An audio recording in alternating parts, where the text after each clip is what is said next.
Pues buenas tardes a todos. Muchísimas gracias por acompañarnos un nuevo día, por estar aquí. Y es un placer para nosotros hoy presentaros a un amigo de esta casa desde hace ya muchos años, Miguel Ángel Ruiz. Él es ingeniero y trabaja en el aeropuerto de Santander. Ha venido expresamente a dar la charla para estar con nosotros en este día. Siempre, frecuentemente, cada X meses, yo le llamo y siempre está dispuesto a viajar y venir a vernos y después, lógicamente, tomarnos unos vinos, como lógico y natural, ¿no? Que él dice que es lo más importante de todo. Y yo estoy de acuerdo con eso. Bueno, pues la profanación de la cultura. Él realiza muchos artículos para las revistas, como por ejemplo Año Cero, Cuando era más allá, Enigmas, etcétera, ¿no? Siempre relacionadas con los tiempos que estamos viviendo, que eso es decir mucho, porque da mucha amplitud a todo el conocimiento que él atesora. Queremos primero agradecerte, Miguel Ángel, que hayas hecho un nuevo viaje. Él es ingeniero y ya sabemos que el venir a Madrid descentra mucho. Eso es verdad, ¿no? Bueno, pero te tienes que adaptar porque nosotros queremos que periódicamente vengas a estar con nosotros. Exactamente. Bueno, pues vamos a recibirlos con un aplauso, ¿no?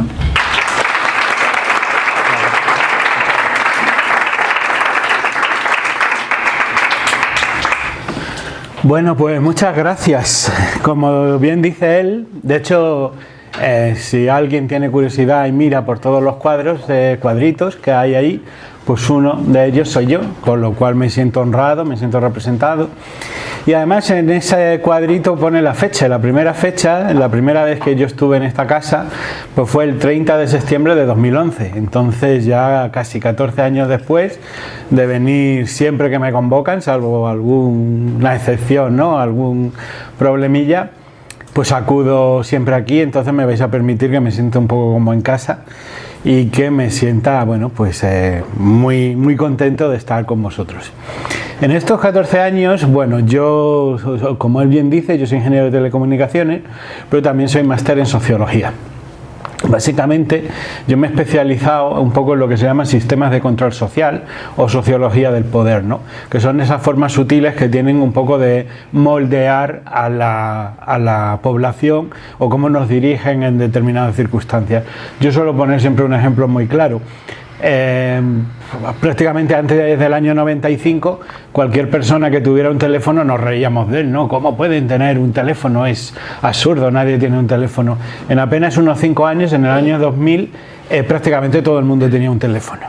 Hacer que no solamente la población de España, sino la población del mundo pasara de poseer una cosa que además pagas por ella, pasar bueno, pues de reírte de una cosa a que básicamente se vuelva imprescindible y que además pues todos ya tenéis uno, dependéis de ello, etcétera, etcétera. Así es como se domina el mundo. Yo empecé, pues como digo, las mal llamadas conspiraciones y luego, pues después de muchos años de conspiraciones, explicando sobre todo los gobiernos, la publicidad y tal, con el tiempo me fui viendo más sutil, fui viendo un poco entre bambalinas cosas que no estaban tan claras.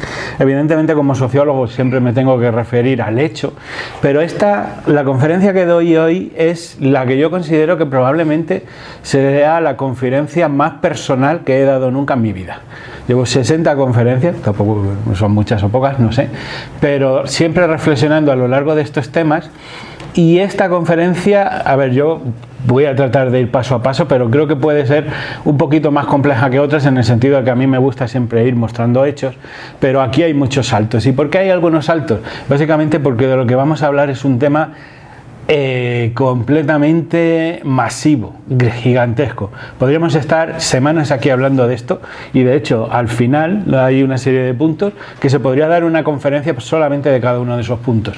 Entonces, como va a ser una especie de vuelo a vista de pájaro de un tema, pues os voy a pedir un poco de colaboración, ¿no? Pues tratar de seguirme en ese tema, pero evidentemente yo no vengo aquí a soltar mi rollo, sino vengo a conectar con vosotros. Si en algún momento ya estáis todos que decís, mira, no sé de qué estás hablando, pues me decís, para un momento y tratamos de reconectar. De hecho, voy a tratar de hacer un pequeño debate al final, porque quiero también que aportéis vosotros. Y bueno, y vamos a empezar ya. Vamos a empezar incluso desde un título difícil. Yo creo que sois muy valientes. O sea, yo si estuviera por ahí mi viernes a la tarde y me dijeran, vienes a ver una conferencia que se titula La profanación de la cultura, pues te quedas así como que no pinta mucho, ¿no? De hecho, incluso estando aquí me he dado cuenta que incluso el título tampoco, porque yo lo llamaría La profanación de la cultura moderna. Creo que ese título, al ponerle moderna, yo creo que engloba un poquito o se centra un poquito más en lo que vamos a hacer. Pero bueno, vamos a empezar redefiniendo un poco eso, explicando, ¿no?, qué es la profanación de la cultura. Porque realmente es un título que se presta, profanar puede tener varios significados.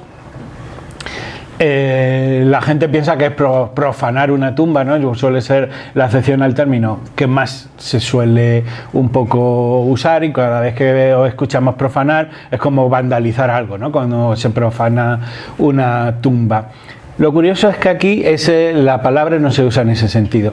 Entonces vamos un poco a hacer una especie de etimología del título, a recentrarlo, para hacer un recorrido por una cosa que yo creo que merece la pena explicar, ¿no?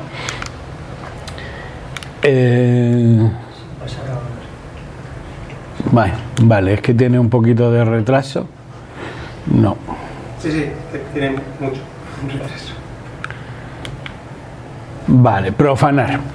¿Qué es profanar? Básicamente, vamos a ir solo a acepciones: uso irresponsable, irrespetuoso o maltrato de cosas, objetos, instituciones o algo que se consideran como sagradas, importantes o dignas de respeto. Es decir, se trata de alguna manera, dañar algo al cual nosotros le damos mucho valor, especialmente algo relacionado con lo divino, ¿no? Esto contrasta un poco con la idea de profano, que es algo que no es sagrado ni sirve a usos sagrados, sino que parece únicamente secular. Esta es una definición engañosa, porque para mostrar bien lo que hay, lo que significa, hay que definir sagrado. Y definir la palabra sagrado es mucho más complejo de lo que parece. En cualquier caso, sagrado...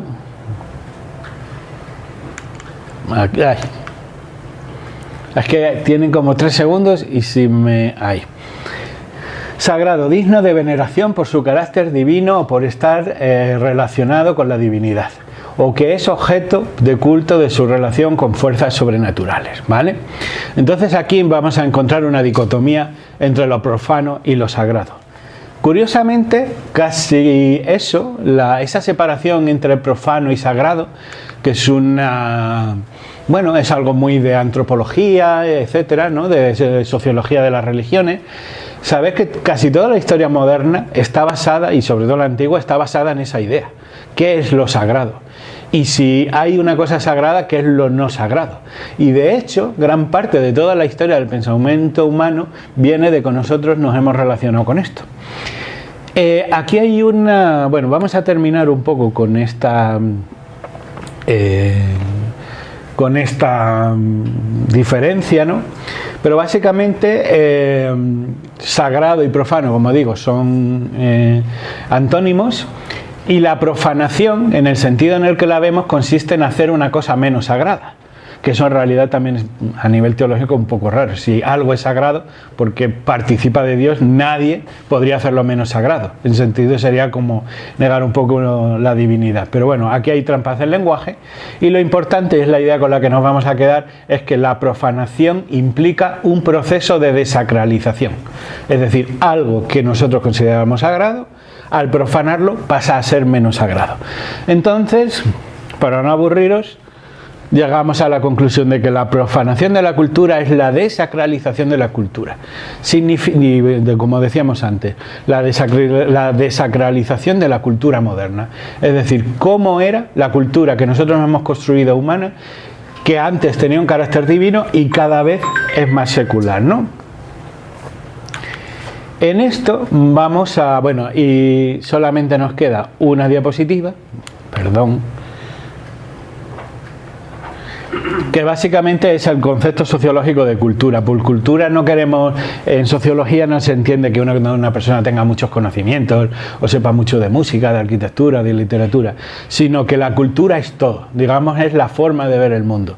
Serían conjuntos de modos de vida, costumbres, conocimientos artísticos, científicos, industriales, es decir, incluso si por ejemplo, se puede hacer una historia de los modales, una historia del respeto, una historia de la autoridad. Que por ejemplo hace 40 años los profesores fueran figuras de autoridad y ya no lo sean, eso forma parte de cómo ha ido cambiando la cultura. La cultura a nivel sociológico es todo la forma en la cual nosotros vemos el mundo, ¿no?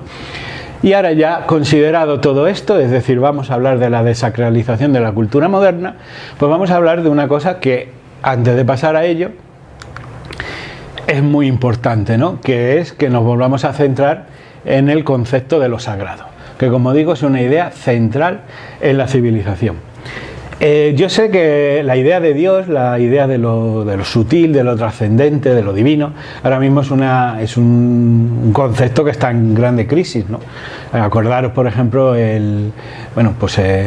Nietzsche, ¿no? Que ya proclamaba la muerte de Dios y tal. Veis que la religión no juega un papel tan importante como antes, ¿no? Y es curiosamente porque además mucha gente considera que la idea de Dios es un concepto incluso, primitivo, un concepto como que incluso de personas ignorantes, etcétera, etcétera, y sobre todo como asociado a la antigüedad. Y eso no es tan así. A la humanidad le costó muchos siglos y muchos milenios llegar a una idea de Dios. La idea de Dios no es inmediata. Y aunque se forma en cierto modo en un momento muy antiguo de la historia, no se llega a la divinidad de una manera rápida ni directa, ¿no? Entonces vamos a hacer, como decía, una breve historia de lo sagrado desde muy al principio. ¿Y cómo surge, digamos, el precursor de la divinidad? La naturaleza, el asombro de la naturaleza. Básicamente estamos hablando de, siendo homínidos, todavía no humanos, ya empezábamos a reverenciar. Sobre todo hay una cuestión que luego veremos que está muy relacionada con lo divino, que es el misterio. Lo innombrable, lo que no conocemos, esa parte que siempre, con misterio en sentido complejo, que siempre habrá algo que nosotros no sabemos como humanos mortales, ¿no? Entonces, pues en ese momento estamos hablando de seres recolectores enfrentando una naturaleza inmensa, misteriosa, es decir, ya desde el principio es el hombre frente al mundo, el mundo que él no sabe por qué ha sido creado, no sabe por qué está ahí, pero sí que sabe que hay una realidad externa que es muy superior a él, y eso sigue siendo así ahora, ¿no? Entonces, básicamente, como digo, de ese asombro ante la naturaleza podemos hablar de elementos más o menos naturales, la lluvia, el fuego, etcétera, etcétera. Viendo esto me di cuenta de una cuestión muy importante que podía ser prácticamente otra conferencia por la cantidad de montañas sagradas que hay en el mundo. Hay cientos de ellas. Todas las culturas han tenido alguna montaña sagrada. Esta concretamente es el monte Kailash, que es una montaña sagrada para 4 religiones, pero digo, al principio quise hacer como un recorrido un poco más extenso y me di cuenta que solamente con montañas sagradas podía poner 50 diapositivas. Y digo, no, porque me van a echar de allí, pero es una cosa fundamental. Y además esto ni siquiera forma parte de una cultura concreta, es universal, está en el ser humano. Siempre hemos mirado eso, hemos visto que es más grande que nosotros y nos hemos reverenciado. Está el monte Tabor, el monte Everest, la montaña roja esta de Ayers Rock en Australia. O sea, hay una fascinación que, como digo, es universal. No solamente está a lo alto, sino también a lo profundo. Especialmente todo tipo de cuevas y muy concretamente, este es un útero de piedra de Bulgaria, la idea de matriz, la idea de profundidad. En Cantabria hay una que no sé si es Covalanas o Coaguas se llama, que es una matriz, es una cueva que tú la ves desde fuera, es que parece absolutamente una vagina. Ahí conectamos con la idea de fertilidad femenina, que va a ser otro de los grandes bueno, de las grandes ideas, ¿no? de esta época, porque la fertilidad es la madre del ser humano. Es decir, ellos se dieron cuenta, sobre todo pensamos de tasas de mortalidad importantísimas, enfermedades, la lucha por la supervivencia. La mujer, poco después, la fertilidad se va a convertir en una nueva diosa. Y todo este tipo de representaciones se volvieron fundamentales. Cuevas de este estilo donde luego se recoge que han sido habitadas y representadas ritos en ellas desde tiempos inmemoriales. Y no solamente la vagina, sino luego después le reemplaza el falo. El falo en forma de menhir. Este está cerca de donde yo vivo, en Valdeolea, Cantabria. No es especialmente alto, pues puede tener unos 2 metros o así, pero bueno, los hay de todos tamaños, ¿no? Y fijaros lo que empieza a tener ya un poco simbolismo. Una piedra simplemente de ese estilo, que se pone de pie, es decir, en una posición antinatural para lo que podía ser una piedra, aunque bueno, una representación de la montaña en pequeñito, ya empezó a tener un simbolismo de marcar sitios, lindes, caminos del sol, etcétera, etcétera, ¿no?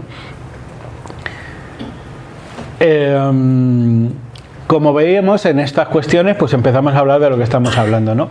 Se empieza a pensar que todo tiene un alma, ¿no? El alma, igual que Dios, es un concepto que se tardó muchísimo en entender. De hecho, mucha gente piensa que la idea de alma es como muy moderna, o sea, perdón, muy antigua, y realmente no lo es tanto. Por ejemplo, los judíos al principio no tenían tan claro que cuando tú, por ejemplo, se hacía un enterramiento y se le ponían cosas, ofrendas a un muerto, ahora mismo desde la modernidad se piensa que eso era para el más allá, pero esa idea inicialmente no existía.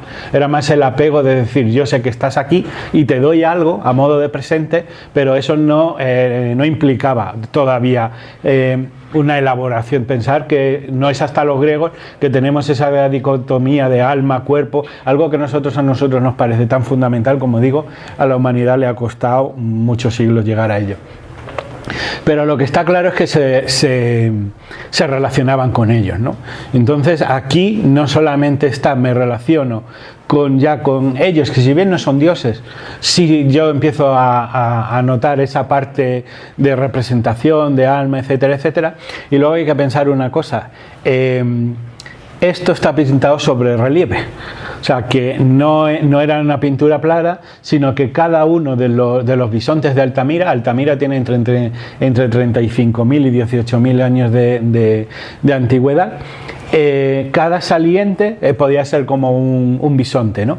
Y además con el fuego que ellos tenían era tintileante, con lo cual los bisontes se movían, ¿no? Entonces ahí empezamos a ver un poco los vestigios también de la magia, de la evocación, del querer dominar a la naturaleza a través de lo simbólico, de lo espiritual. Entonces todo eso va contribuyendo a que se forme una idea cada vez mayor de la gran alma, y la gran alma va a acabar siendo Dios.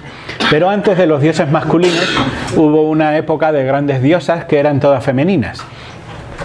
Y este es uno de los periodos más interesantes de toda la historia, porque se llamó la época de la gran diosa madre. Y también fue universal, es decir, todas las culturas a lo largo del mundo adoraron de alguna manera una gran diosa que era mujer y que era fértil, ¿no?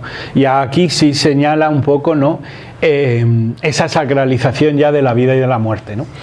Curiosamente, bueno, tenéis aquí de estas Venus, aquí solo hay un ejemplo, pero podíamos estar solamente pasando Venus y Venus esto fue una cosa que fue en todo el mundo y durante muchos miles de años, ¿no? Pensad que, mira, por ejemplo, está del centro, que es quizás la más famosa, la Venus de Wildersdorf, y estamos hablando de hace 24.000 años. Es decir, esto es pues casi tan antiguo como la historia, ¿no? Y evidentemente, que además aquí hay una cosa muy curiosa. En una época de grandes escaseces, que es lo mismo que nos hacen ahora, la representación bendita, lo más de lo más, era la gordura. O O sea, eso era como algo súper atípico, ya era lo que no podemos tener. Ahora que todos podemos tener unos kilos de más, lo que nos ponen en la delgadez. Pero bueno, como ejemplo, ¿no?, de esta fase, como digo, de adoración. Y aquí pasa una cosa, a ver si no le he dado 2 veces, perdón. En el Neolítico pasa una cosa muy importante, y es que de repente pues el hombre deja de ser nómada, porque sobre todo pues descubre la agricultura, más tarde descubrirá los metales, que eso lo va a cambiar todo, pero digamos que el ser humano, que si bien era nómada y era recolector y comía muy poco, o atesoraba muy poca comida, en el Neolítico, cuando nosotros descubrimos la agricultura, es la primera vez en la historia de la humanidad en que empezamos a atesorar comida. Y eso cambió el concepto de Dios en aquel momento. Porque claro, ya no estamos tan sujetos a esa idea pues vamos a decir, de una diosa de la fertilidad que nos dé de comer, sino que vemos que nosotros empezamos a tener un poco la producción de comida. Si yo, por ejemplo, planto trigo, puede ser que yo tenga un mal año y al año que viene haya poca cosecha y pase mucha hambre. Pero al final, en general, lo que pasa es que empezamos a atesorar comida. Y el año que es muy bueno nos permite guardar trigo para el año siguiente. Entonces, por primera vez en la historia de la humanidad, empezamos a atesorar comida. Y con eso empezamos a, bueno, pues a tener mejores, empezamos a tener, pues, como decir, mejores condiciones de vida, la tasa de la natalidad empieza a descender, y además hacemos una cosa que antes, no digo que no se hiciera la guerra, pero la agricultura trae una cosa, que es la guerra, que luego en la edad de los metales todavía va a ser peor. ¿Por qué? Porque claro, antes, cuando nadie podía atesorar comida, más allá de cazar un ciervo o de coger unas cuantas manzanas, ahora bien, si yo de repente tengo mucho trigo, mucha cebada, mucho tal, no sé, patatas, bueno, no sé, patatas no, porque aquí estaban en América, pero en fin, lo que quiero decir, cuando empezamos a atesorar mucho, hay una cosa que se empieza a volver más interesante, es decir, ¿y si atacamos a la tribu de al lado? Y entonces todo su excedente nos lo podemos llevar. Y entonces el Dios dejó de ser femenino y pacífico a ser masculino y de guerra. Y con la guerra y luego con la época de los metales, en el que empezamos a tener ya pues cuchillos, espadas y tal, no solamente, porque fíjate, luego lo veremos, hubo una época que eran dioses como muy ancianos, sabios y tal, pero cuando llega la época de los metales empiezan a salir dioses jóvenes de la guerra, porque ¿os dais cuenta cómo se va atando el cielo a la tierra? Como por ejemplo ya pues yo si soy un hombre joven, en 20 y pocos años, yo puedo respetar mucho la autoridad de mi abuelo, pero yo quiero guerra y yo quiero mi papel en la sociedad. Y si yo puedo demostrarle al resto de la tribu que atacando a otros nos va mejor, entonces empezamos a cuestionar la autoridad de los grandes dioses masculinos por dioses más jóvenes de guerra, ¿no? Entonces veis cómo hay un paralelismo en cómo se va atando el cielo a la tierra en muchas de las cuestiones. Y bueno, aquí estamos un poco hablando de los primeros ya dioses panteones de Mesopotamia. Aquí ya empezamos, como hemos dicho, a particularizar dioses, que esto lo veremos luego ya en Grecia y Roma mucho más, que de hecho ya Grecia y Roma al final hace un panteón para todo, el dios del trueno, dios del mar, y ya casi como que empezamos a comportamentalizar todo esto. Ya es como los ministerios. Oye usted, pues si tú lo que quieres salir al mar, pues te vas a hablar con Neptuno, y si lo que quieres es el amor, pues tienes a Venus, y si no tienes a Marte, dios de la guerra. Entonces todo esto con el tiempo acaba ganando una complejidad muy importante, ¿no? Pero bueno, como digo, aquí ya empiezan a nacer un poco los que son los primeros panteones de esa época. La siguiente diapositiva, pues tenemos ya una representación de los dioses sumerios y tal.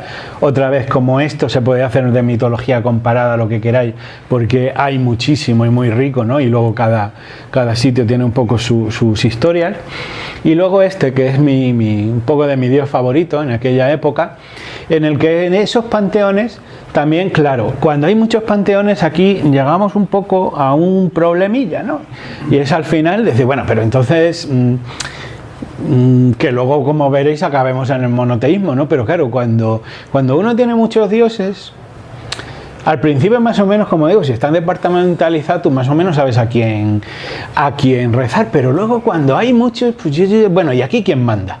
Y entonces hubo un dios que es el precursor de Yahvé, que es un dios al que ya nadie recuerda, pero inicialmente era él, que era un dios semítico, y que este dios poco a poco se transformará más tarde en Yahvé, y Yahvé era un dios entre muchos, pero es un dios que se empieza a hacer mayor, que se empieza a hacer fuerte, y es un dios que acaba dominando a todos, un poco como Zeus, porque también la sociedad necesita, de alguna manera, al final una figura de unificación, ¿no?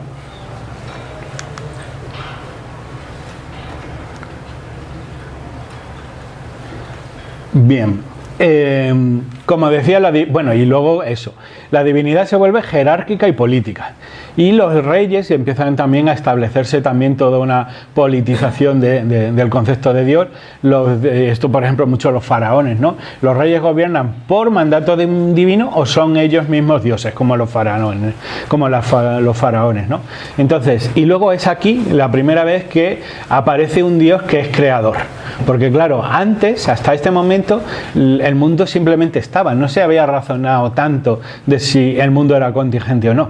Es aquí cuando se empieza a pensar de que si el mundo existe es por una causa, como luego más tarde diría Santo Tomás, que estamos aquí porque alguien creó el mundo, ¿no? Una decisión. Bueno, y ya empezamos a entrar en la recta final de esta historia de lo divino, que es la revolución del monoteísmo, un solo Dios. Y esto ocurre entre el 1200 y el 500 a.C. y pasa el cambio radical. Un cambio radical que luego va a explicar sobre todo toda la historia prácticamente hasta el siglo XVIII, ¿no? Y es hablar, como decíamos, de un único Dios, creador y todopoderoso, y casi un Dios de dioses, un Dios que dominaba a otros dioses. Además, aquí hay una figura también en ese momento extraña, en el sentido de que empezamos a ver dioses que son, no sé cómo llamarlos, solteros, que no están... eso siempre fue una rareza en la antigüedad. Los dioses eran parejas, o sea, cada dios tenía una compañera. Y era una compañera que, bueno, pues era su esposa. De hecho, muy poca gente sabe que Yahvé tenía una compañera que era Aserá, y que era su diosa, o sea, era, no te voy a decir un dios doble porque eran dos, pero siempre era la pareja, igual que luego más tarde hemos rescatado un poco la idea de sagrada familia en el cristianismo, pero poco a poco Aserá va cayendo en esa circunstancia y Yahvé va afirmando su poder, con lo cual lo que empezamos a tener pues es un panteón de un dios único, que esto es los que describen prácticamente los siguientes 2 milenios de historia, ¿no? Que es lo que nosotros conocemos. Esto, como digo, sobre todo surge en Israel, la idea de Yahvé, y surge porque Israel es un pequeño estado rodeado de grandes imperios, rodeado de, por un lado tiene a Siria, tiene Mesopotamia, tiene a Egipto, y entonces los israelíes usan a Yahvé para crear una identidad tan fuerte que hace que ellos no se desintegren como cultura al tener imperios más poderosos hasta alrededor. Y eso es tan fuerte que fíjate, Israel sigue existiendo pues más de 3000 años después, ¿no? Aparte, bueno, pues van siguiendo otros dioses en Persia, etcétera, etcétera. Y luego aquí hay una cosa que yo creo que la gente ha olvidado bastante, que es el principio, vamos a decir, el principio civilizador de la religión. Claro, en esta época no tenemos leyes. Básicamente, pensad que todo el tema de justicia, etcétera, etcétera, luego vendrá un poco de la mano de Dios, pero eso antes no existía. De hecho, quizá la escritura más antigua que tiene la humanidad con respecto a todo este tipo de cuestiones es el Código de Hammurabi, lo que se llamaba la ley del talión, que era ojo por ojo y diente por diente. Esa era un poco la cultura aceptada en aquel momento. Es verdad que siempre se dice eso, pero En ese mismo código se dice que la venganza ha de ser proporcional, o sea, se admite que la venganza estuviera bien, pero si tú te dicen ojo por ojo es otro ojo, no toda la familia. Y también dicen en ese código que la venganza no es justicia. En cualquier caso, aquí pasa una cuestión que ahora mismo se ha olvidado completamente, pero son los 10 mandamientos. Los 10 mandamientos ahora mismo parecen algo como no sé, como absurdo completamente. Pensad que los 10 mandamientos, una de las cosas que dicen es no matarás. Cuando eso era revolucionario, vosotros pensad lo que era una sociedad sin ley. Es decir, yo estoy aquí y de pronto alguien no me cae bien y le mato y no pasa nada. Esa era la cultura. Entonces, empezar de alguna manera a generar un cambio. Cuando tú ahora, modernamente, por ejemplo, cuando te dicen no desearás a la mujer de tu prójimo, que es lo que dice, bueno, eso de desearás, ahora mismo es muy, como una idea como muy de deseo. En realidad lo que pasaba es no violes a la mujer de tu amigo. O sea, imaginad qué tipo de culturas generaban esto, no robarás, bueno, etcétera, ¿no? Y una serie de cosas que fueron al principio, yo no vas a decir un código penal, pero desde luego el inicio de una cuestión de convivencia que antes de eso no existía. O sea, el valor de la vida humana, bueno, ahora todavía deja mucho de desear, imaginaros hace 3 o 4 mil años, ¿no? Y como esto, se pueden contar un montón de cosas de cómo las primeras religiones fueron cambiando el mundo. De hecho, por ejemplo, el problema de la religión es que cuando cristaliza, y milenios después o siglos después ya no tiene sentido.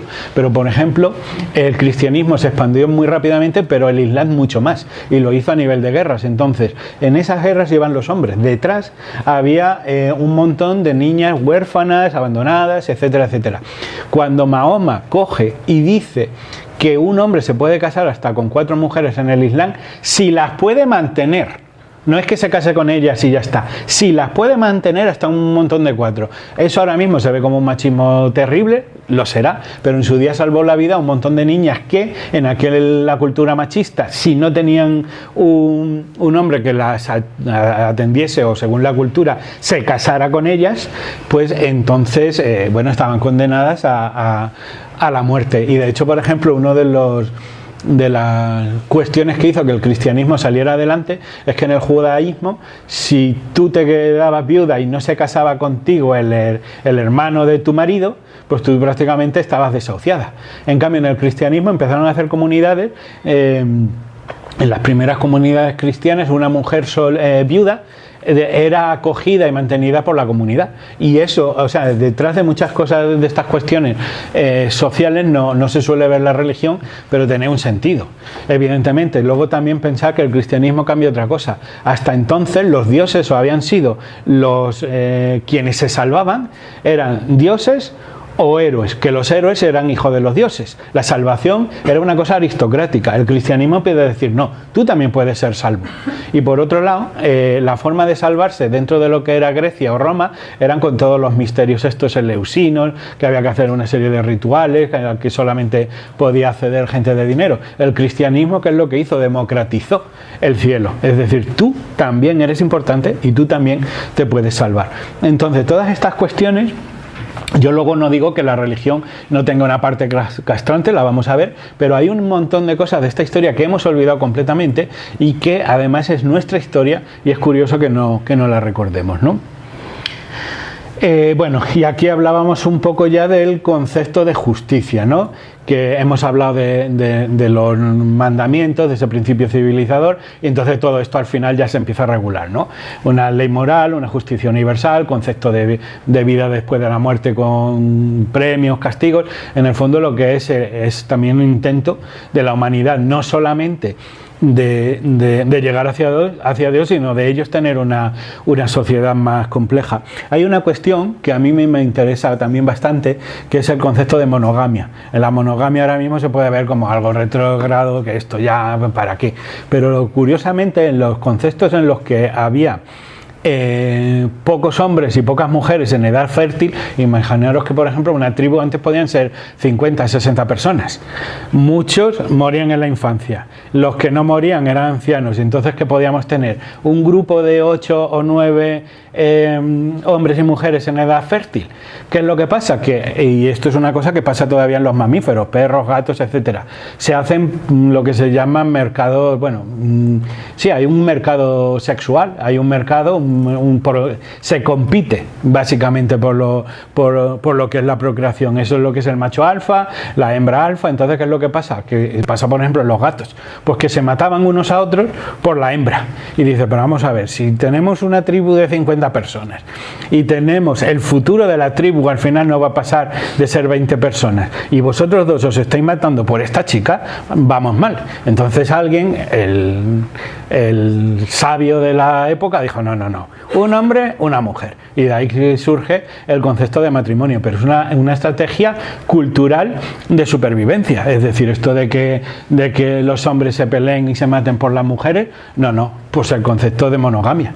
Y toda esa historia muy explicada, eso nos va a llevar a un concepto, que es el que seguiremos viendo, pero un concepto como se va avanzando en el universo. Hemos hablado ya un poquito del Dios filosófico, Grecia y Roma. Aquí ya empieza lo que sabéis que surge, sobre todo con los presocráticos, ya una idea mucho más intelectual que luego se la acaba aplicando también a Dios, y la causa primera, perfecta, inmutable, aquí digamos empieza como filosofía, el germen de lo que luego será la teología, y ya hay una reflexión mucho más importante tanto del ser humano como de Dios. De hecho, aquí es cuando surge ya un poco la idea de la doble naturaleza, cuerpo y alma de Platón, etcétera, etcétera, ¿no? Y como decíamos, es un politeísmo donde un Dios superior pues empezaba a calar. Hay un momento que no le he recogido aquí, pero que es fundamental, y es que, después en los primeros 2 siglos del cristianismo hubo un movimiento muy interesante de místicos, sobre todo en la zona del desierto, Siria, lo que es ahora Turquía, etcétera, etcétera, el sur de Grecia también, de un montón de gente que se retira al desierto a orar, y que de alguna manera pues eso fue una revolución.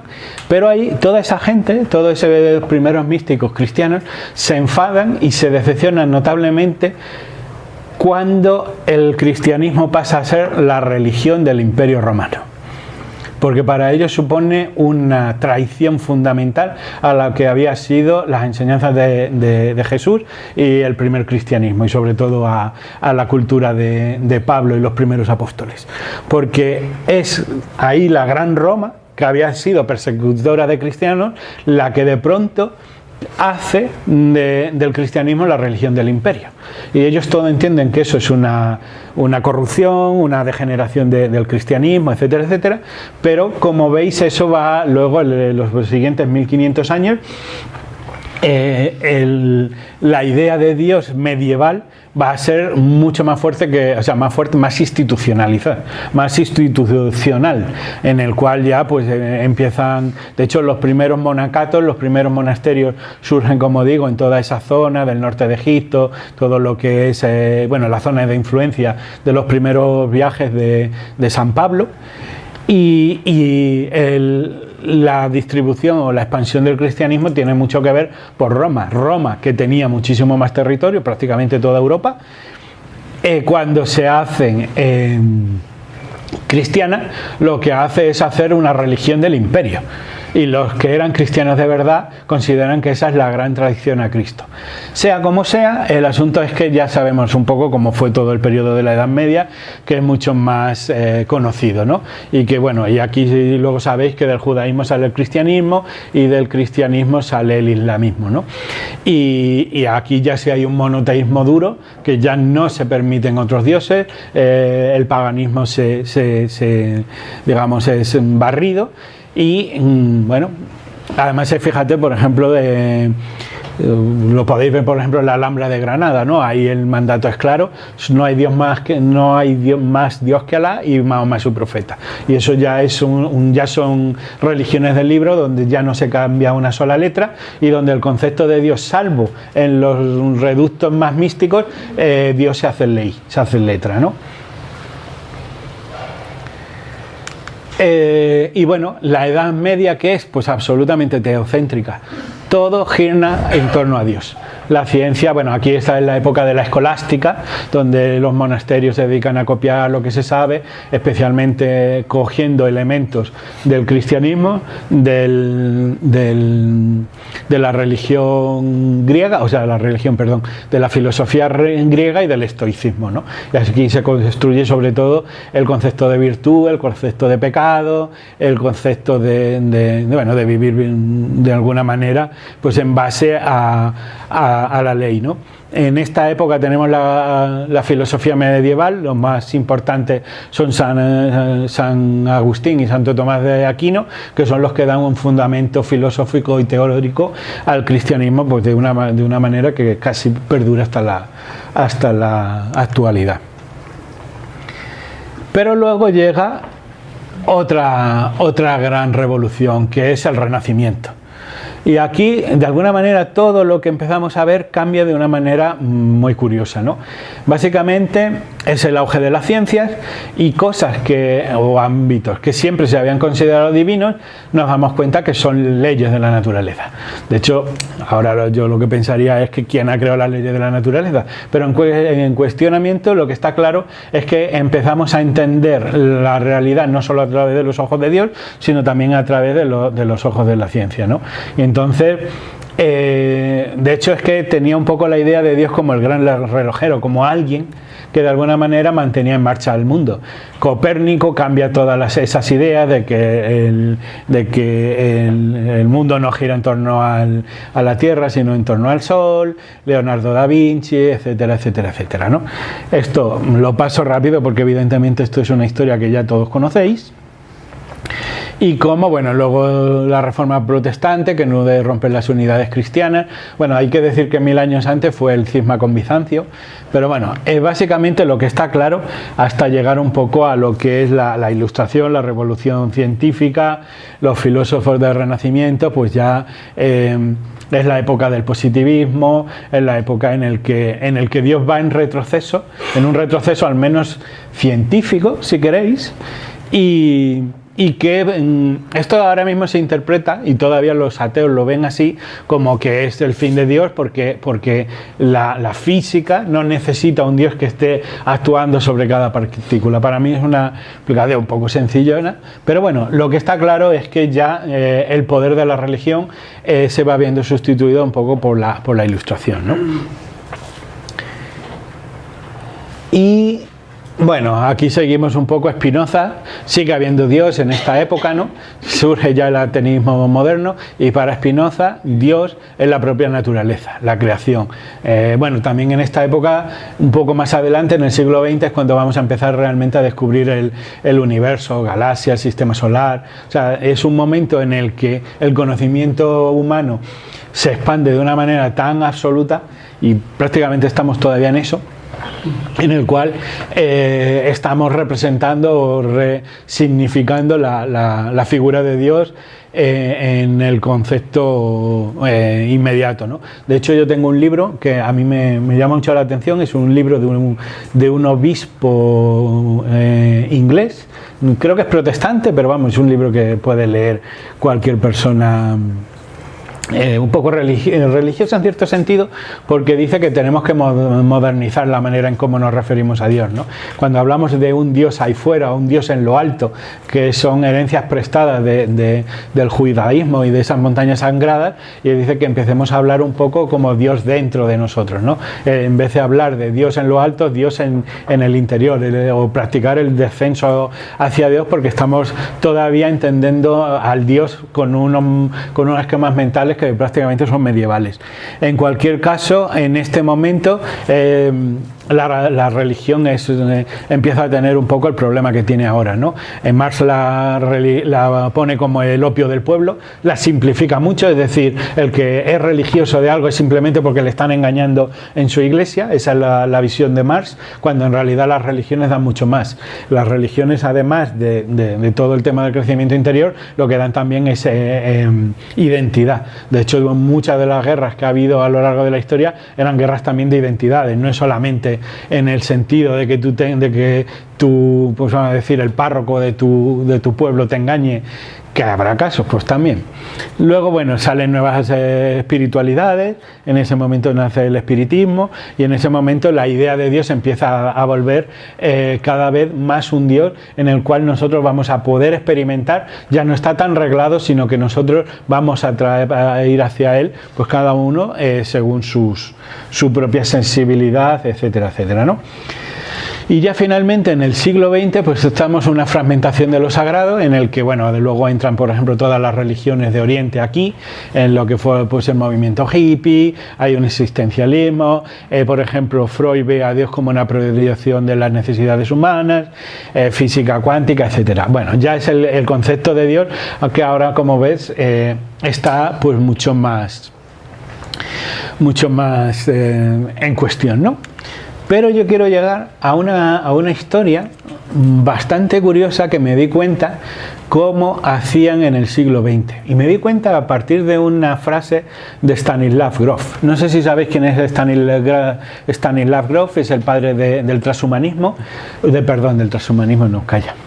De la psicología transpersonal, es decir, de esa idea de que el alma y nosotros somos una, apoyada ya un poco en la psicología, etcétera, etcétera.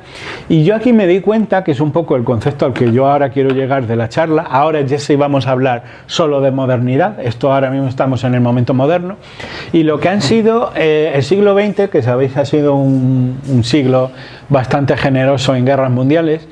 En el siglo XX tenemos básicamente 3 sistemas políticos que han dominado el planeta entero repartiéndoselo. Uno fue el comunismo, otro el fascismo y otro el capitalismo o liberalismo. Curiosamente, los 3 tienen una postura hacia Dios. El comunismo lo que hace es prohibir. La religión es el opio del pueblo y se prohíbe. Y entonces en los años del comunismo toda la iglesia rusa es perseguida, eso es ignorancia y nada, desechable. El fascismo se va a lo contrario y básicamente lo que hace es que convierte a Dios en ley. Tenemos un caso muy grande en España que era el nacionalsocialismo católico de Franco. Es decir, ahora destrozamos la parte espiritual y básicamente el cristianismo pasa, o la idea de Dios, de religión, casi pasa a ser un código penal, ¿no? Y el capitalismo, que ahora es en el que vamos a hablar del resto de la charla, pues es en el cual nosotros vivimos, también porque es quien vence básicamente después de la Segunda Guerra Mundial. El comunismo sigue unos años, luego se derrumba y ahora mismo en todo el planeta lo único que hay es un capitalismo liberal, que es en el que manda. Y también el capitalismo mata a Dios, pero lo que hace es sustituirle por el deseo. Le sustituye de alguna manera por ese mundo de hedonismo, del yo, del tú que quieres, de la venta de servicios, incluso hay un mercado de religiones, igual que hay un mercado de cosas, tú ahora mismo puedes ser de la religión que tú quieras, etcétera, etcétera. Con esto ha llegado la New Age, etcétera. Y entonces, ahora empieza de verdad la conferencia, pero claro, había que resituaros. Yo me doy cuenta que hay una serie de procesos sociales, casi ingeniería social, igual que hemos dicho antes que en 5 años hicieron que todos tuviéramos un móvil. Hay una cosa que es más curiosa, ¿no? Y es la gran desacralización de la cultura moderna. Pensad que aunque hemos visto en el proceso histórico que el concepto de lo divino, de lo sagrado, ya era una cosa que estaba en cierto declive, todavía las religiones tienen poder y el concepto de Dios, de lo sagrado, de tal, está muy activo y de alguna manera todavía tenemos una herencia de la Edad Media. Pero el capitalismo aplica una serie de cosas. Yo pido, para todos los casos que vamos a hacer, os voy a pedir que hagamos una comparación mental en lo que han sido los, vamos a decir, los últimos 40, incluso 50 años en la historia de España. Quienes los conozcan y los recordéis de cómo era España en 1970 y cómo es España en 2020. Vais a ver muchas cosas.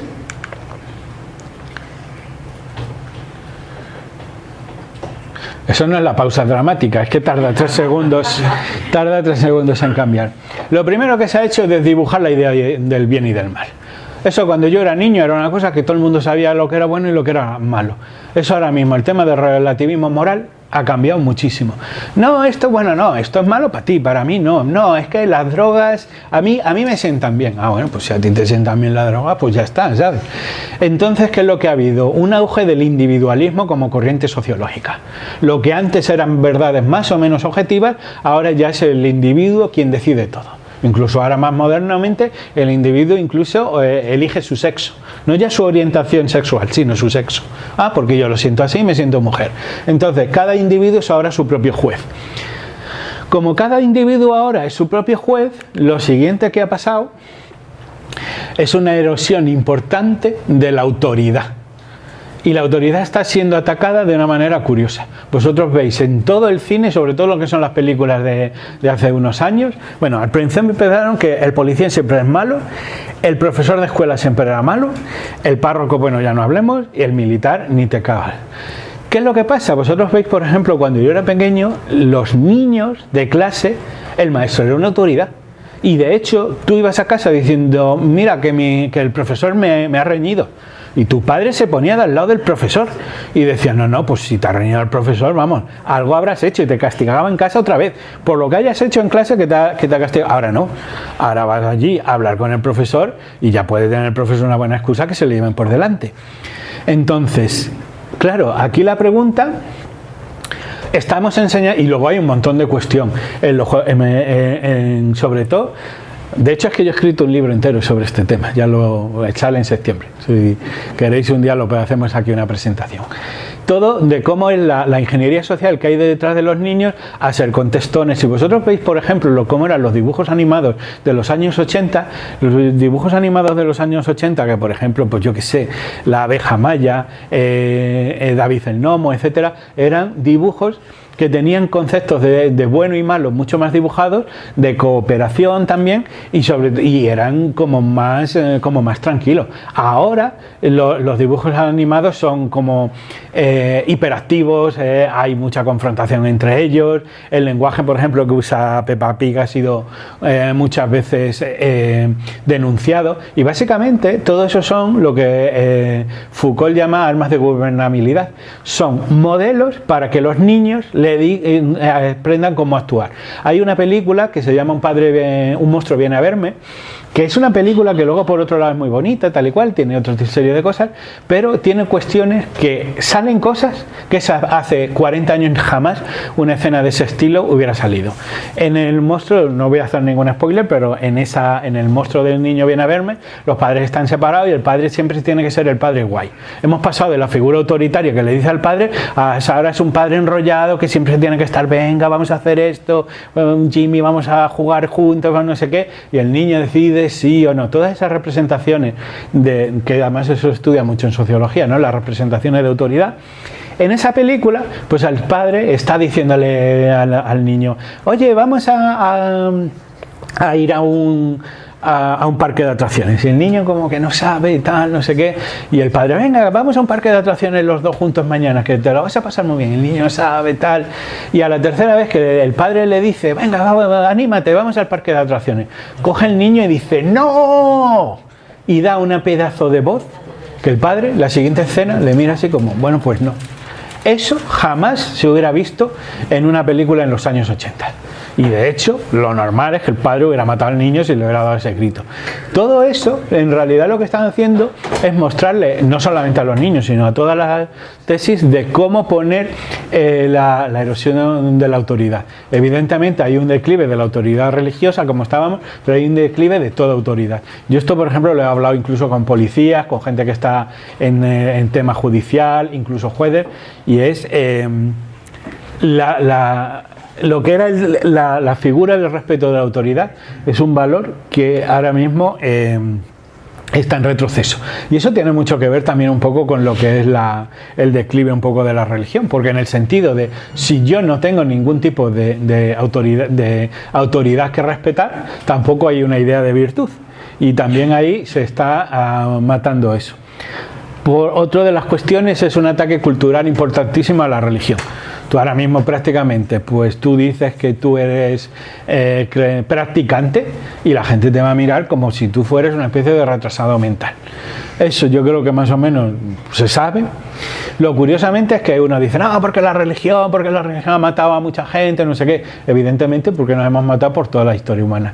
Pero por ejemplo, en la política, ¿cuánta gente nos ha matado por la política? Pero a la política nunca le meten ese San Benito. Entonces la religión está asociada a la ignorancia, a la dominación, a la muerte, es todo lo malo.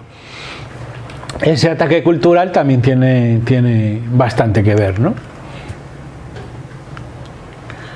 Y luego una cosa que es casi más importante que las otras 4 cosas que hemos visto atrás, y era que durante toda la historia no voy a decir toda la historia de la humanidad, pero desde los griegos ha habido una cosa que ha dominado la idea del ser humano, que es la perfección de uno mismo, el mejorar como persona, la idea de virtud, la idea de, bueno, en el estoicismo, ¿no? La idea de equilibrio, la sobriedad, el no dejarte llevar por las pasiones, el ser dueño de ti mismo. Ahora todo eso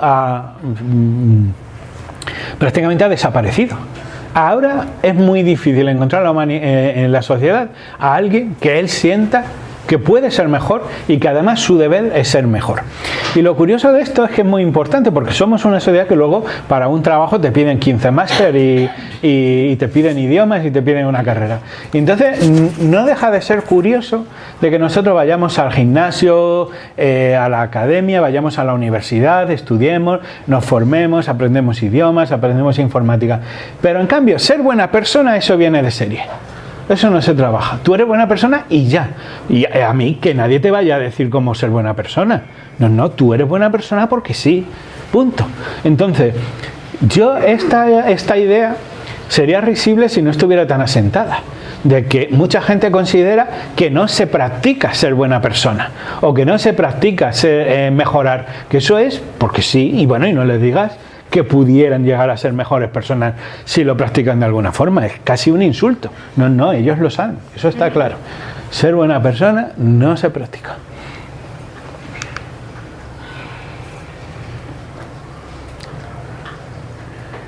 Y luego hay otra cosa que, entrando un poco en lo simbólico, también es muy curioso, que es la abolición de los ritos. El rito siempre ha sido algo relativamente importante y desde luego del rito podríamos hablar años porque tiene muchísimas cuestiones, ¿no? Pero el rito tiene una cosa que es también la importancia de lo simbólico, que es algo que se ha perdido. Ahora mucha gente te dice, no, pues yo no me caso, porque nada, pues eso es firmar un papel. No es firmar un papel. De hecho, es muy curioso que ahora incluso mucha gente también está un poco redescubriendo con la nueva era la importancia de los ritos, que por ejemplo es ordenar tu habitación, ¿no? O cuando tienes una relación, tirar las cosas viejas y así tira lo viejo y entra lo nuevo. Dice, o sea, entonces limpiar tu habitación es un rito, pero casarte no, eso no es importante. Básicamente una de las cuestiones es que el rito es una especie de oración en acción, pero el rito es importante y quien un poco más ha demostrado eso de una manera más moderna es Alejandro Jodorowsky. El rito es importante en medida en el que a nosotros le damos una importancia a algo en nuestra vida. Vosotros pensad que asumís un compromiso.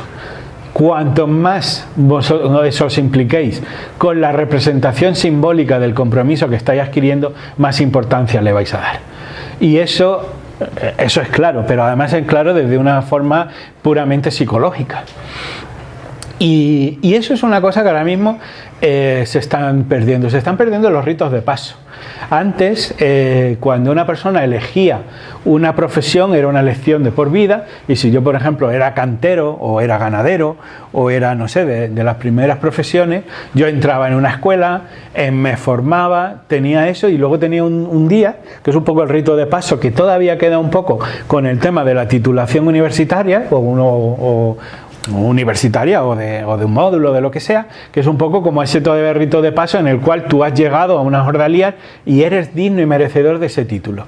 Ahora todo eso ha perdido significado, porque luego mucha gente estudia una cosa que acaba trabajando de otra, y entonces entramos en lo que Bauman denominó la sociedad líquida, y es una sociedad en lo que ya no hay estatus, sino que todo es todo y al final todo es nada. De hecho, uno de los ritos de paso más importantes que han tenido siempre la humanidad eran los pasos de hombre a mujer, de niño a hombre o de niña a mujer, que era un poco, pues bueno, ese paso a la adolescencia en el cual tú de pronto empiezas ya a ser un adulto funcional. Evidentemente que tú pases un rito no te convierte en un hombre maduro, pero sí que te da ese estatus en el que tú tienes como un paso, que es ese rito de paso hacia una realidad trascendente. Claro, ahora, como no tenemos esos ritos de paso, tú puedes ser un joven de 40 años o casi un adolescente de 40 años. De hecho, uno de los problemas que tiene a nivel social de la desaparición del rito es que la adolescencia se ha alargado. De hecho, incluso en la tercera edad, en la publicidad, la tercera edad es como si fuera una segunda juventud, y hay una serie de cuestiones en las cuales lo que hace es que tú nunca llegas a ser una especie de adulto autónomo. No digo que, mucha gente llega, pero esos modelos están destrozándose. De hecho, cada vez es mayor el número de personas que no quieren asumir responsabilidades o que no quieren irse de vivir con los padres, o en definitiva, que no hacen ese paso que ha sido siempre, de una manera simbólica, abandonar el nido. Que de alguna manera es tú cobrar responsabilidad, o tú tener una pareja, o tú salir a ese mercado laboral y valerte por ti mismo, ¿no? Este tipo de cuestiones, yo sé que parecen extrañas, pero precisamente uno de los problemas que tiene ahora la sociedad es la infantilización, en el cual de hecho hay un libro que se llama, es un libro del año 1983 y lo hizo un psicólogo norteamericano que se llamaba Dan Keeley, y ese libro se llama El síndrome de Peter Pan. Esto es de los años 80 en Estados Unidos, y él comentaba que había un problema social en el cual cada vez un mayor número de adultos no querían ser adultos funcionales, en el sentido de que no querían asumir responsabilidades y que lo que querían era alargar todo lo posible esa especie de adolescencia e infancia. Dan Keeley lo que hablaba que eso destrozaba parejas. Por ejemplo, tenían problemas de gente de que no quería tener un compromiso amoroso, con lo cual hacían daño a otras personas que pensaba que sí, pero luego es que no, etcétera, etcétera. Todo esto yo no lo estoy juzgando, solo digo que es una realidad. Bueno, es que no lo digo yo, hay mucho estudio sobre ello, ¿no?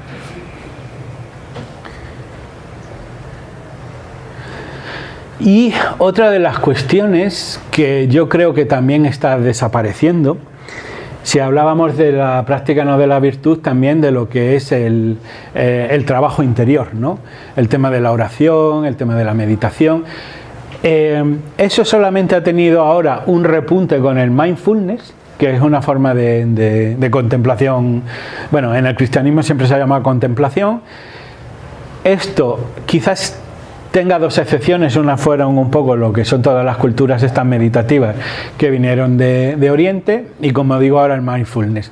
El mindfulness, lo que luego lo veremos, lo que en el cristianismo se llamaba hacer desierto, la práctica del silencio, etcétera, etcétera, que eran formas de practicar el Dios en ti, la presencia de Dios. Ahora el mindfulness es una especie de contemplación sin Dios.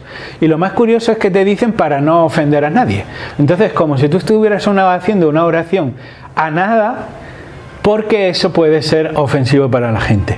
En cualquier caso, como digo, yo creo que la práctica de la meditación y de la oración, salvo, como he dicho, en esas excepciones, es un hábito que también está totalmente desechado. Y no sé, en otro contexto, pues echaros una pareja e iros a meditar, y te deja los 2 días como por raro.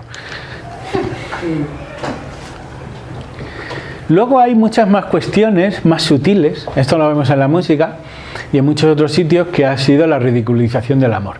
Ahora mismo el amor, no, el amor tóxico, el amor, bueno, te enamores, eso te va a destrozar la vida.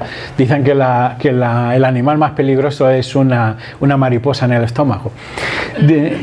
Bueno, el asunto es que el amor ha sido durante siglos uno de los valores más elevados de la cultura humana. Actualmente yo creo que es ridiculizado. De hecho, pues el amor, como digo, se le considera tóxico y bueno, y ya el amor por los semejantes, así un poco al estilo San Francisco de Asís, eso ya olvídate. Sí que hay una vuelta muy importante del animalismo, ¿cierto? Pero en general, lo que es la idea del amor es una idea naif, una idea ingenua y que ya parece un poco como trasnochada, un poco ochentera, como sí, bueno, el amor, pero ya es como que a alguien que cree en el amor todavía, pues se le considera pues un poco que le falta un hervor, ¿no? Un poco inmaduro. Y luego hay una de las cuestiones que además está muy presente en la música, que por ejemplo es la hipersexualización. Por ejemplo, los niños en los años 80 se vestían de niños. Eso habrá gente que ni lo recuerde, pero tú antes, en los años 80, tú veías a un niño a 500 metros, aparte que era bajito, sabías que era niño, porque vestía de niño. Eso ahora no existe. Tú de hecho pones moda infantil y toda la moda infantil es moda de adultos en chiquitito. Y de hecho hay otro efecto que a mí me parece muy pernicioso, que es la hipersexualización de las niñas. Niñas que apenas tienen 5, 6, 7, 8 años y hay moda que es absolutamente de mujer. Y la pregunta es, si una niña no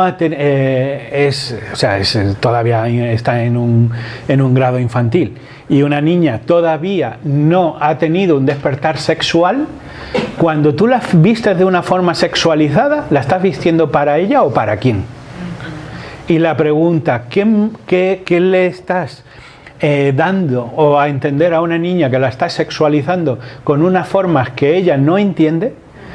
La estás cosificando, porque de alguna manera ella entiende que bueno, incluso si no lo percibe, está claro que hay una forma de vestir que se parece a los humanos, o sea, a los adultos, pero que ella no entiende. Y no la estás vistiendo para ella, porque ella no ha tenido la regla, no ha tenido despertar sexual, no ha tenido un montón de cosas. Entonces, tú lo que la estás enseñando es que se vista para los demás. Y lo estás haciendo en una infancia muy prematura. La pregunta es, ¿por qué todo esto, en base a esa libertad, estamos permitiendo alguna cosa que está cercana a la corrupción de menores?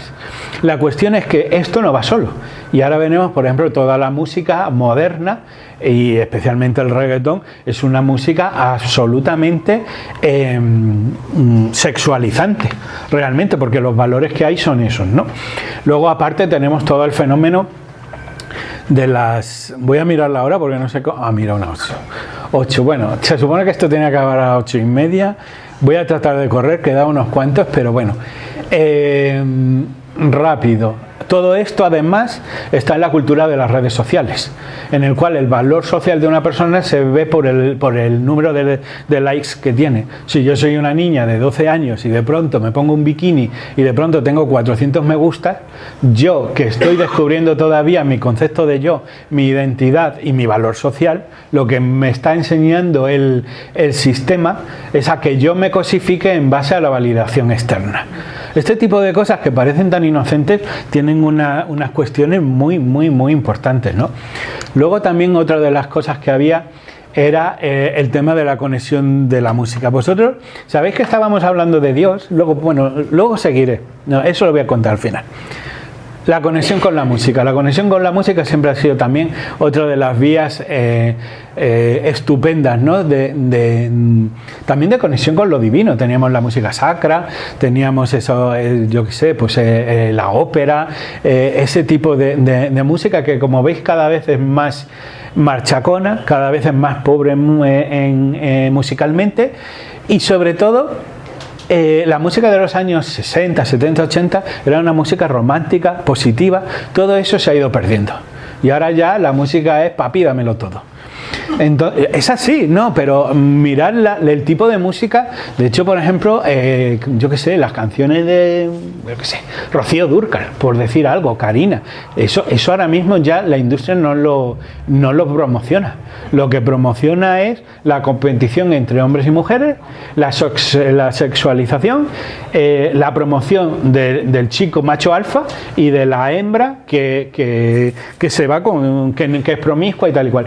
Y a mí además una de las cosas que pasa, sobre todo con el tema del reggaetón, que, vale, vamos a admitir que el amor romántico es tóxico, pero es que lo que se está promocionando con el reggaetón es la promiscuidad. Yo no sé si no es peor el remedio de que la enfermedad. O sea, porque estamos cambiando una cosa por una cosa que es mucho, mucho peor. Y sobre todo, al final, la música, como puente hacia lo divino, como forma de inspiración, de que nos guste, etcétera, etcétera, todo eso se ha ido cambiando y se ha vuelto más machacona. Aquí tengo, por ejemplo, un estudio que es desde los años 60, que a mí me llamó mucho la atención, que es, bueno, no pongo el estudio y tal, esto es de 2019, y estas son las conclusiones de un estudio de sociología que decía: la música popular se ha vuelto más melancólica. En los últimos 60 años la alegría se ha cambiado por la ira y la desilusión. Dice: la ira, el disgusto, el miedo y la tristeza han aumentado significativamente en las letras de las canciones de la música popular en los últimos 60 años, mientras que la alegría, la confianza, la ilusión expresadas tradicionalmente en las canciones pop han disminuido.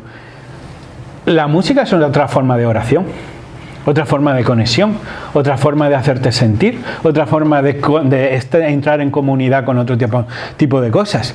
No es lo mismo que tú estés hablando sobre valores positivos, y no tiene por qué ser solamente el amor, sino, yo que sé, otro tipo de cosas que, aunque sean positivas, como por ejemplo, mira toda la rabia, ¿no?, de los grupos de metal de los años 90, etcétera, etcétera. Todo, desde la perspectiva sociológica, todo educa. Y una persona pasa miles de horas en su vida escuchando música. Y los mensajes de la música calan y llegan. Y a veces llegan mucho más. Yo no sé si a lo mejor vosotros os acordáis de la clase de ciencias naturales que vivisteis en octavo de GB. Pero os sabéis miles de letras de memoria. Y las letras, por neurociencia, crean estados, crean sentimientos, crean valores, crean formas de ver la vida. Entonces, todo esto no es inocuo, ¿eh? De la misma manera que no hemos hablado de la publicidad, que también. Y bueno, vamos acabando. La justicia de antes, básicamente, de hecho en España tú antes te caías y si no era culpa de nadie, pues te podías partir una pierna, pero no era culpa de nadie. No existía la cuestión de la responsabilidad civil. A finales de los años 80 en España, aquí vinieron lo que fueron los grandes bufetes americanos de abogados y se iban a los sitios donde, sobre todo de traumatología, y daban tarjetas. Y de aquí empezó una de las cosas que nosotros veíamos en Estados Unidos, que era que si tú te caías en un McDonald's, denunciabas al McDonald's y te daban 1 millón de euros. Y eso lo que ha creado es también un clima de polarización y un montón de cosas, porque para empezar, la justicia se está convirtiendo en una forma de obtener indemnizaciones y no de obtener justicia justa. De hecho, a mí una vez me dijo un abogado, dice: a ese no le van a demandar porque no tiene dinero. Digo, entonces, básicamente el objetivo de todo eso es obtener dinero. ¿Qué es lo que pasa? Que en un modelo, y por ejemplo Estados Unidos es bastante más tóxico que nosotros todavía, va gente a casa de alguien, le pasa algo y denuncia a tu amigo porque me he caído en tu casa. O de hecho se dio un caso en un coche que iban 2 personas, tienen un pequeño problema, o sea, alguien que te lleva en su coche, te está transportando como amigo, si tú das un frenazo y él se hace daño en el cuello, te denuncia a ti. Entonces, esto es en sociología, desde luego, es una tecnología del enfrentamiento. Pero acordaros de cómo todos esos conceptos que teníamos de lo divino y de lo sagrado, los hemos ido convirtiendo en dinero, en corrupción y en desconfianza, ¿no? Muy rápidamente, la solidaridad, algo que siempre ha existido, ahora se ha burocratizado, son ONGs. A ti ya es decir, no, tú no le ayudes, no tal, porque te puedes meter en un lío, que venga la ONG, que tiene una serie de estructuras, etcétera, etcétera, etcétera. La cultura, aquello que todavía había sido inspiración para el ser humano, pues no sé, la arquitectura, la música, la literatura, el arte, etcétera, etcétera. ¿Qué es lo que hicieron todas las televisiones de los años 90? Cambiarlos por entretenimiento. Humor amarillos y programas de cotilleo.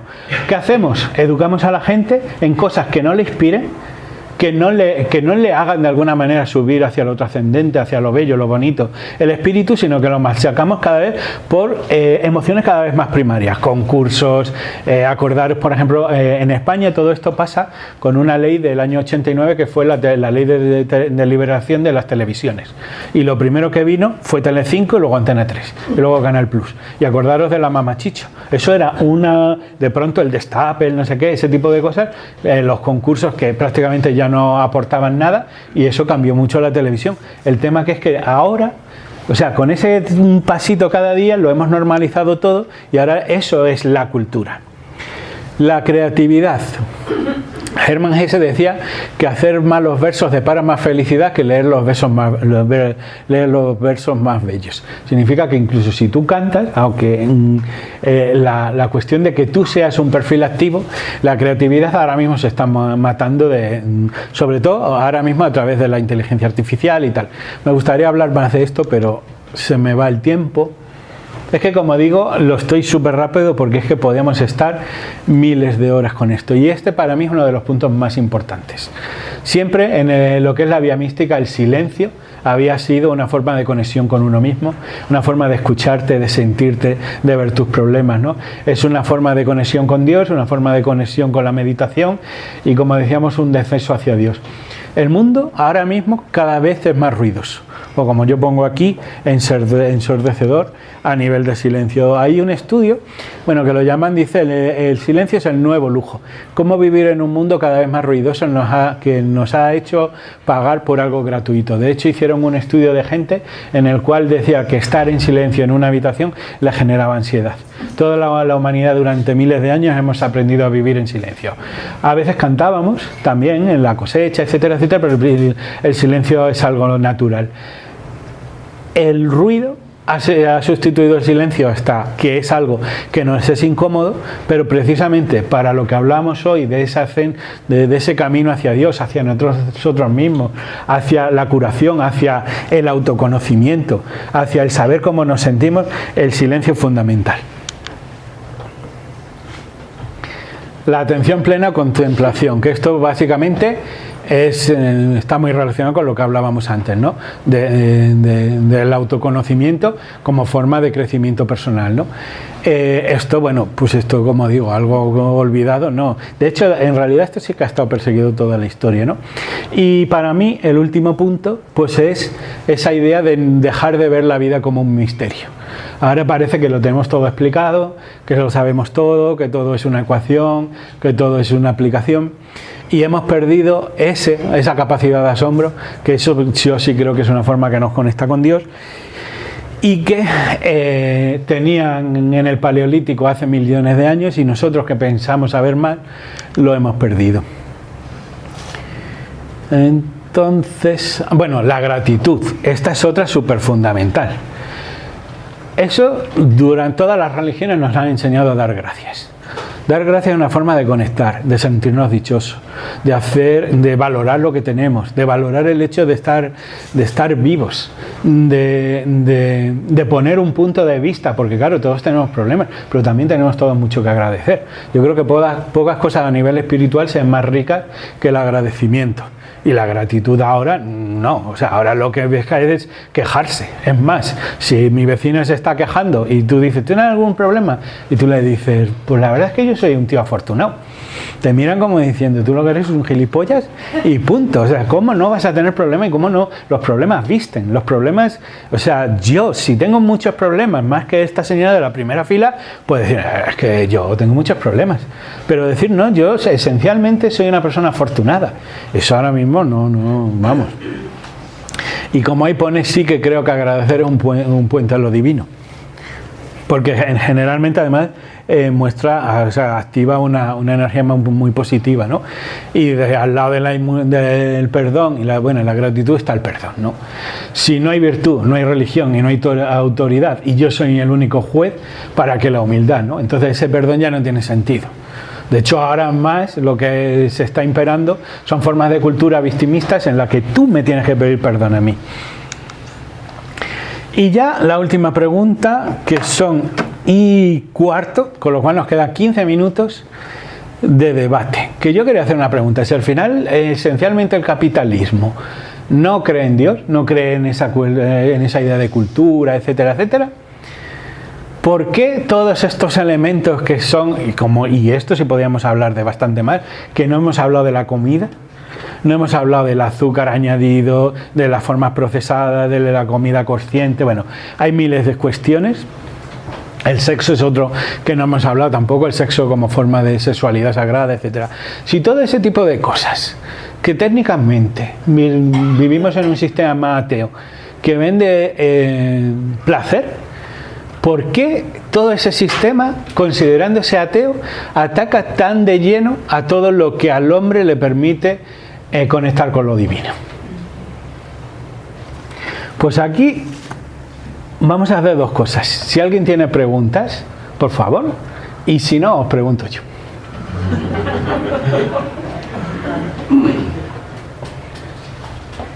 Pregunta, ¿eh? Ah, que te vas. Bueno, bien. A ver. Yo tengo una pregunta. Dime. Has estado hablando sobre todo en este último periodo de la conferencia, pues de un montón de cuestiones que pueden hacernos pensar que hemos retrocedido como sociedad. ¿No crees que haya otros aspectos en los que hayamos evolucionado positivamente? Sí, en muchos. En cuestión, a ver, también pensar que nosotros, por ejemplo, en España hemos tenido una guerra hace 80 años. O sea, tampoco estoy romantizando el pasado. Lo que decía de que esta conferencia es compleja es en el sentido de que quizás se ha hablado muy atropelladamente de muchas cuestiones que se podían matizar más, pero es que si no, no cabía tanto volumen, ¿no? Hay muchas cuestiones en las que ahora mismo la sociedad es más humana que era. Tú, por ejemplo, cosas como, pues no sé, separarte de alguien. Si tú en España en los años 60 te separabas de alguien porque tu marido te maltrataba, te convertías en una paria social. Quedarte embarazada con un niño, eso también, o sea, hay muchos aspectos en el que ahora somos más humanos. Creo que hay muchos aspectos que hemos retrocedido, pero si te das cuenta, yo no estoy haciendo una valoración de todos los aspectos de la sociedad, sino de los que atacan a la conexión divina. Evidentemente, a ver, probablemente también lo que era, por ejemplo, la aceptación de la homosexualidad, pues antes, si tú eras de un pueblo de Cuenca y eras homosexual, no, o te ibas a Madrid o te metías a cura, no había. O sea, hay muchas cosas en las que ahora, digamos, hay más humanidad. Pero también creo que hay muchas cosas que... a mí hay una frase que me encanta, que decía, éramos felices y no lo sabíamos. Hay un montón de cosas. De hecho, yo, por ejemplo, ahora mismo veo una polarización tremenda en las culturas, en no opines, en un señalamiento de muchas cosas, ¿no? Yo no trato de decir que la sociedad es necesariamente peor, que hay muchas cosas en las que sí. Yo lo que quiero decir, que creo, y esta es la conclusión, y aquí es cuando me gustaría que se abriera un debate, es que esencialmente todos los sistemas, porque también podríamos haber hablado mucho rato del comunismo y mucho rato del fascismo, aunque lo hemos hecho del capitalismo, básicamente lo que quiero decir es que toda la cultura moderna se está convirtiendo en una especie de sistema de control espiritual. Un sistema en el que cada vez te impide más que tú te trabajes a ti mismo como persona, conectes con tu yo, te conozcas, seas buen individuo y evoluciones. Y si te das cuenta, esto que estoy diciendo es independiente de si tú crees en Dios como si no crees. Si tú de verdad tienes una visión espiritual de la vida y crees que Dios existe, todo lo que he dicho es cierto. Pero si tú no crees en Dios en absoluto, todo lo que he dicho es cierto. ¿Por qué? Porque básicamente hay un montón de cuestiones que no hemos hablado de metafísica. Hemos hablado de las vías humanas hacia algo que te hace más grande.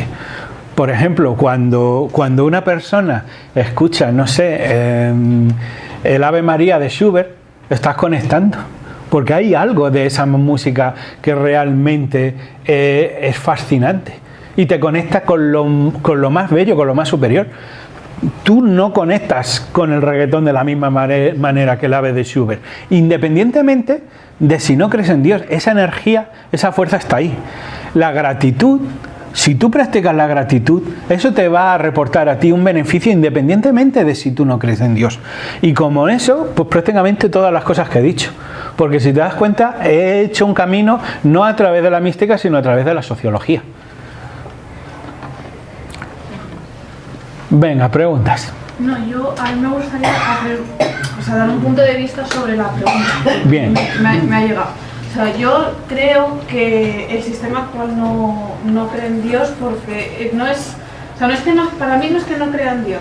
Es que según vamos estudiando un poco la historia de la humanidad, el Dios que nos han inculcado desde el siglo IV en Roma, con el Edicto de Milán, con Constantino y demás, pues sí es verdad que es un tipo de Dios.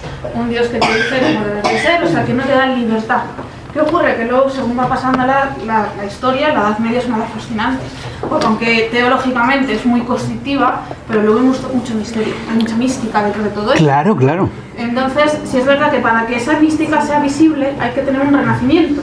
Que es como que también la imprenta tiene mucho que ver también. Pasamos de una cultura total a una cultura que ya casi todo el mundo puede leer, que eso también es muy importante. Se democratiza el conocimiento. Claro, entonces eso también te va haciendo libre. Entonces para mí el problema que tenemos es que, o que yo veo, es que ahora mismo vivimos en la época de la sobreinformación y es un arma de doble filo. Claro, pero... Así que podemos conectarnos, es como, vale, nos han vendido una idea de Dios X, ahora yo estoy buscando otra cosa porque no me gusta, pero tengo tanta información que no sé qué hacer. Entonces es como que no nos dejan ser libres. Para mí es un punto de no seas libre porque como eres libre piensas por ti mismo, entonces... Es que al final, y date cuenta que esto de tratar de cortar el acceso hacia Dios, eso se lleva haciendo milenios. De hecho, cuando Roma de alguna manera se hace cristiana y luego lo lleva a la Edad Media, también están dando un Dios muy estricto. Yo no veo un problema de que se resignifique a Dios, porque en el fondo probablemente sea el propio Dios quien de alguna manera siempre, lo vemos con la ciencia, cada vez sabemos más, que nuestro concepto de Dios tiene que ir cambiando, lógicamente, porque cada vez va a ser más amplio y cuanto más sepamos, más sutil va a ser ese concepto de Dios. Que cambie el concepto de Dios no es el problema. El problema es que teniendo una potencialidad tremenda como tenemos en la actualidad, decidamos apartarlo y tener formas de aculturamiento que son muy pobres. Y la televisión es un gran... Mira, la televisión probablemente ha sido la gran herramienta del siglo XX.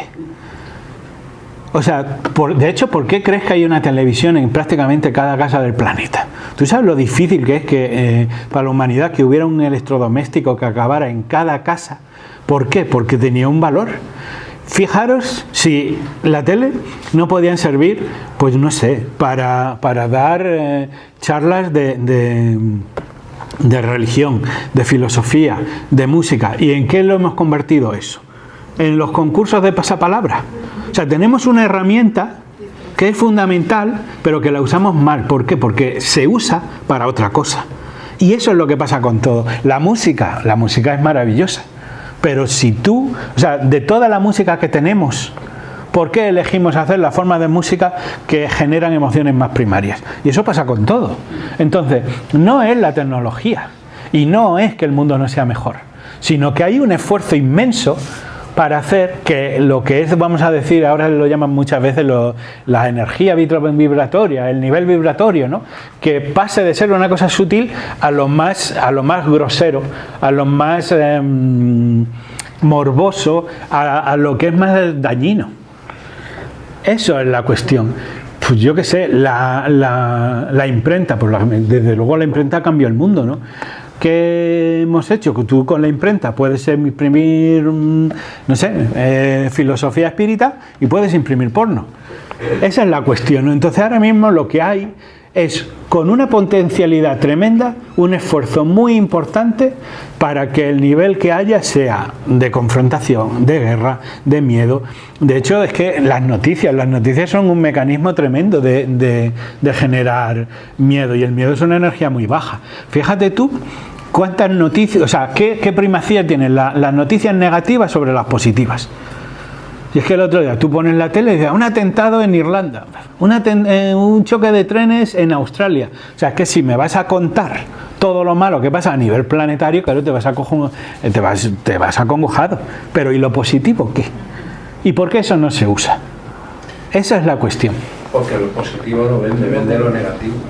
Si tú abres los telediarios, lo que más vende cuando hay... Pero ¿y es solamente una lucha por las audiencias? También. En parte sí, o sea, quiero decir, en parte sí. Hay una parte muy importante de la audiencia, pero hay otra parte muy importante que es decirle a la gente hacia dónde tiene que ir. No, mira, ahora el ejemplo que nos están vendiendo, lo del kit de supervivencia. O sea, es que nos están tomando por gilipollas, ¿no? A toda Europa, ¿me entiendes? Y es para justificar que se van a gastar un cerro de dinero en comprar armamento. Es eso nada más. Motivar al pueblo para que no protestemos. ¿Hay alguien que no esté de acuerdo con la teoría que he puesto yo aquí? ¿Alguien que diga, no, yo creo que cada vez somos más libres? Sí, dime. Sí, estoy de acuerdo con lo que has expuesto. Cuando hablas de por qué ataca todo lo que permite al hombre, más que descender, creo que sería ascender. Hacia lo divino se asciende, no se desciende. Así como lo sabes, que no se desciende. ¿Y hacia tu interior? Bueno, es que es un concepto... Sí, por eso, es que antes lo estuvimos hablando. Ascender hacia lo divino como algo superior. ¿Ya? Claro, lo que pasa es que como lo de ascender estuvimos hablando que era el concepto de tal, tú piensas que todas estas son tecnologías que se aplican sobre tu persona, en el sentido de que tú eres consumidora, eres la persona que ve la tele, la persona que escucha la música. Entonces, si tú conectas hacia Dios a través de ti, de tu silencio, de tu práctica, de la virtud, en ese sentido me gusta más la palabra descender, porque es hacia ti. Y que el bloqueo para que tú no vayas a lo divino no es lo divino, eres tú. Entonces es hacia adentro, tal como yo lo entiendo, pero bueno, que esto es... se tiende a un satanismo referente a todo lo material y el hombre así es más fácil de manipular. Básicamente entonces, es como lo veo yo, sí. Entonces, al no haber una conexión con lo divino, el hombre pasa a ser una vibración baja que se mueve por impulsos, con lo que tú has dicho de la música, y a esos elementos es fácil manipularlos. Y en esto que habláis de las noticias, no sé si sabéis que las buenas noticias las esconden. En diciembre del 24, en Estados Unidos, hay un documento internacional que se llama Revisión de la Pandemia, donde se reconoce que no había base científica para las mascarillas, las vacunas eran terapia experimental, escondieron medicamentos que curaban el COVID para que la gente pensara solamente en la vacuna que no es vacuna, etcétera. Te vas a cargar el mayor experimento social de la última... Lo ha sacado el periódico El Mundo. Y si queréis acceder al documento tenéis que poner la investigación que cambia la pandemia, Cataluña, el mundo, porque es la edición de Cataluña del Mundo. Pero esperaros, a mí una médica fuera de la consulta, cuando yo le he enseñado ese documento oficial, se ha atrevido a decirme que eso es ilegal. Y yo le dije, mire, oiga, entiendo que a usted no le guste, que no se lo crea, pero no diga que ese documento internacional es ilegal. No me contestó nada, pura materia. ¿Cortamos ya? Sí. Una última pregunta, muy breve. Sí, va a ser breve. Yo como espírita es mi contestación y es mi forma de pensar como espírita. Las personas que dicen no creer en Dios, en el fondo, saben el poder que tiene Dios y tienen miedo de que el resto nos miremos hacia adentro y encontremos ese Dios y hagamos las cosas que Él dice, según sus leyes, no las leyes de los hombres. Efectivamente, hemos adelantado mucho en la ciencia, pero hay que recordar que hay sombras, y las sombras muchas están gobernando, que no les interesa para nada que tengamos una moral, como tú muy bien has explicado, y sí, no es lo mismo, ni mucho menos. No hay respeto en muchos momentos, en muchos lugares, que deberían haber ese respeto, porque el respeto y la moralidad es acercarse a Dios.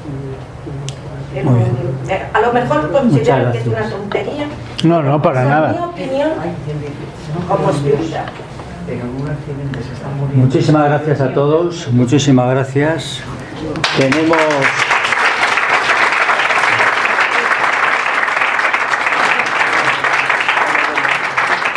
¿Te ha gustado?